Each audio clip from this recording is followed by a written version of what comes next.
Welcome back, and joining us for more on tonight's topic is KRISTEN ZABORSKI, a professor of economics at the State College of Florida, Christian Ziegler, a state committeeman for the Republican Party of Sarasota, and Michelle Orr, Career Services Assistant Director at CareerSource Suncoast. And thank you all for joining us. And Professor, let me start with you and ask you, in some ways, is this good news because it shows that our economy is coming back and the need for food stamps is less than what it was when we fell into the Great Recession? Well, Florida's economy certainly has improved since the end of the Great Recession, if you look at and track all the economic indicators, which I do. So it is expected news, but the way in which we measure employment looks at the number of individuals who are actively working. However, it doesn't break apart full-time versus part-time workers. So technically, you could have a part-time job and still qualify for food stamps. Michelle, let me ask you this, because first thing, we have to make it clear this does not affect people with families with children. But do you find in your experience there are people who come in who still desperately need the food stamps to eat? Oh, yes, definitely. We have there different variety. We have the homeless, the ones that are maybe on disability or are not necessarily, they cannot work or cannot work long hours, and they do rely on the food stamps. Christian, what's your take on this? Obviously, this is one of those sometimes hot button issues about people who, without any kind of time period, were getting food stamps, but there are obviously people who still need that kind of help. Yeah, there are. I mean, but when you look at America, America's foundation is built on opportunity and hard work.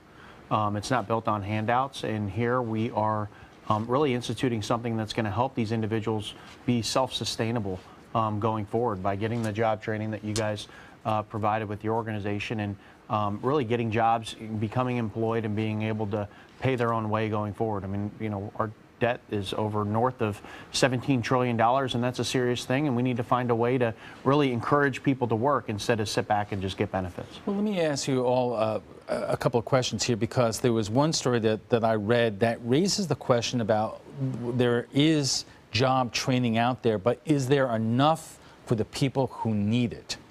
Right. As far as funding goes, no, I mean, we work with a lot of grants and federal funding. So when it's depleted or if it's already obligated, there isn't anything left to help everybody. But it's not always necessarily the individual that's needing training, because we do need employers that are willing to hire and to work with these individuals that may have barriers to employment. And Christian, if you could just comment on something that I also saw, that some people are arguing that cutting off access to food will not help them find a job faster, and it could lead to unintended costs such as higher health care expenses because of malnutrition. Yeah, I mean, maybe in some cases, but I think overall this is a good move. I mean, this is an issue that really personally touches me. My mother and I, growing up, I lived in a single-family home, and my mom, we did go on welfare. And I'm not against all government assistance, but we need to get to the point where, you know, like my mother, we were on welfare. I was a young child, and she went and got 3 jobs. She didn't want to be on welfare. She didn't want to be on government assistance. And she worked her way through. She went from an assistant teacher to a teacher to an administrator. Then she ended up owning a couple private schools, and now she's retired on Lombard Key. And that's exactly what America's about. And we need to find every opportunity that we can to train these individuals and give them the job training that they need, but then also ensure that they're placed and really create jobs in our local economy, because that's going to help, not the government assistance. So there's an issue known as underemployed, and that's a big issue, because if you're classified as underemployed, then you're working part-time, but you desperately want a full-time position. And so a lot of our part-time workers are patching together 2 and 3 jobs just to make ends meet. So again, we need to have more full-time jobs with benefits. But again, there are a lot of folks that are still working part-time, and that's an issue. Let me also ask you about something that was in Adam's story just a couple of minutes ago, because he pointed out in the story that the issue in Sarasota is that the cost of living in this particular area is so high compared to other areas that is one of the reasons why so many people are on food stamps.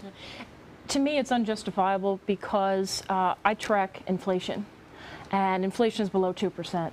But when I hear about landlords charging an increase in rent of, let's say, 5 to 7%. That's unjustifiable. So again, what can you do if you're renting an apartment for $1,500, your landlord tells you that your rent is going to go up by 7%? How is that justified when the cost of living, when the inflation rate is below 2%? KRISTEN? I mean, affordable housing is an issue in our local area, and that's something that needs to be looked at. But again, I mean, if we're creating jobs and we're creating that kind of economy, I know the governor, you know, he just surpassed 1 million jobs created. As you mentioned, the economy is on its way up. He's done a good job of really digging us out of that recession. But there still is work to be done, and at the local level, we do need to look at affordable housing and how can we get people into places that they can afford. But it's not just affordable housing, isn't it? It's also jobs that are somewhere between minimum wage and those people who are making a lot of money. I guess what Adam was talking about in his report is interviews with people who say there are not enough good paying jobs in this area. Yeah. And that's something we're working at the local level. I mean, I work inside the Hub building, and that's owned by Jesse Biter. It's a tech incubator, and there's a lot of technology jobs and very innovative positions in there that are good paying jobs. And that's just one example of a proven model that we should be creating more jobs. I mean, we hear Sarasota is a beautiful place. We have amazing beaches. We have a great quality of life here, and we need to attract those businesses. And I know Governor Scott, he's really been pressing hard to do this around the state. I know in our local area he's attracted a lot of jobs, and that's what we need to continue to do. Well, Michelle, let me ask you this, because the governor has helped with a $10 million grant to provide more job training. Is that enough? It's never enough.